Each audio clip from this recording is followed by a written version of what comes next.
Cinema హీరోని చేస్తానని దాదాపుగా 3.5 కోట్ల రూపాయలు వసూలు చేసిండట. ఈయన పేరు ఏం పేరు, మన డైరెక్టర్ అశోక్ బాబు. డైరెక్టర్ అశోక్ బాబుతో పాటు అతని భార్య పైన కూడా కేసు నమోదు చేసిందట. ఇక షూటింగ్ చేయకుండా డబ్బులు ఇవ్వకుండా బెదిరింపులట. చీటింగ్ కేసు నమోదు చేసిన సైబరాబాద్ ఈ ఈవో డబ్బులు పోలీసులు. మరి ఎట్లా నమ్ముతారు జనాలు, ఎట్లా నమ్ముతారు అసలు అర్థమవుతలేదు. కోట్ల రూపాయలు కట్టబెట్టి ఇది మరి వాళ్ళు ఫేకా లేకపోతే నిజమా? 3.5 కోట్ల రూపాయలు ఇచ్చినట్టు, ₹1 కాదు ₹2 కాదు. ఓ యువకుడిని మరి ఇంకా సిగ్గుండాలి కదా కనీసం ఈ డైరెక్టర్ అశోక్ బాబు అనేటోనికైనా. నువ్వు పైసలు తీసుకుంటే పాపం వాళ్ళ పైసలు వాళ్ళకన్నా ఇవ్వాలి కదా. నువ్వు వాటి పైసలు ఇవ్వో ఇటు సినిమా మొదలుపెట్టవు.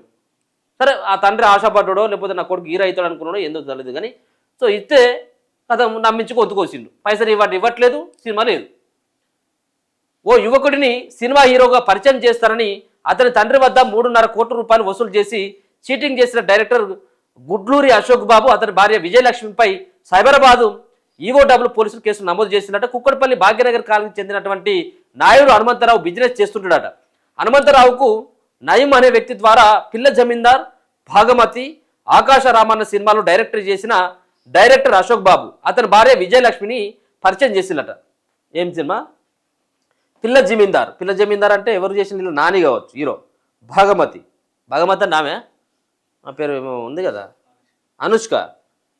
ఆకాశ రామన్న ఇది ఎవరు, సునీల్ ఏంది.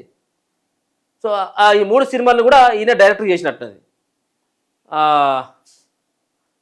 సో ఈ డైరెక్టర్ చేసినటువంటి అశోక్ బాబు అతని భార్య విజయలక్ష్మికి పరిచయం అయినట్ట. తాము ఒక సినిమా తీస్తున్నామని అందులో మీ కుమారుడిని హీరోగా పరిచయం చేస్తామని చెప్పినట్ట. అంతేకాకుండా సినీ పరిశ్రమలో మరిన్ని అవకాశాలు కల్పిస్తామని పేర్కొన్నారు. సినిమా బడ్జెట్ 8 కోట్లు అవుతుందని, 6 నెలల్లో లాభాలతో సహా చెల్లిస్తామని హామీ ఇచ్చిండు. వీరి మాటలు నమ్మిన హనుమంతరావు డైరెక్టర్ అశోక్ బాబుకు 2024 సెప్టెంబర్ 3వ తేదీ నుంచి 2025 డిసెంబర్ 2వ తేదీ వరకు దశల వారీగా 3.5 కోట్ల డబ్బు ట్రాన్స్ఫర్ చేసిందట. ఆ తర్వాత మరో 45 లక్షల చెక్ను కూడా ఇచ్చిందట. 2024లో హనుమంతరావు కొడుకు హీరోగా డైరెక్టర్ అశోక్ బాబు సినిమా షూటింగ్ ప్రారంభించారు. అయితే సినిమా షూటింగ్ పూర్తి చేయకుండా డబ్బు మొత్తం అశోక్ బాబు తన వద్ద పెట్టుకున్నాడు. సినిమా షూటింగ్ పూర్తి చేయాలని లేదంటే డబ్బు తిరిగి ఇవ్వాలని హనుమంతరావు డిమాండ్ చేయడంలో డైరెక్టర్ అశోక్ బాబు 4.50 కోట్లు చెల్లిస్తారని హామీ ఇచ్చిందట. 50 లక్షల విలువైన 4 చెక్కులు ఇచ్చిండు. గడువు ముగిసిన డబ్బులు ఇవ్వకపోవడంతో డైరెక్టర్ అశోక్ బాబును హనుమంతరావు నిలదీయగా నీ కుమారుడికి ఫ్యూచర్ లేకుండా చేస్తానని, డబ్బులు ఇచ్చేది లేదంటూ బెదిరింపులకు దిగిండట.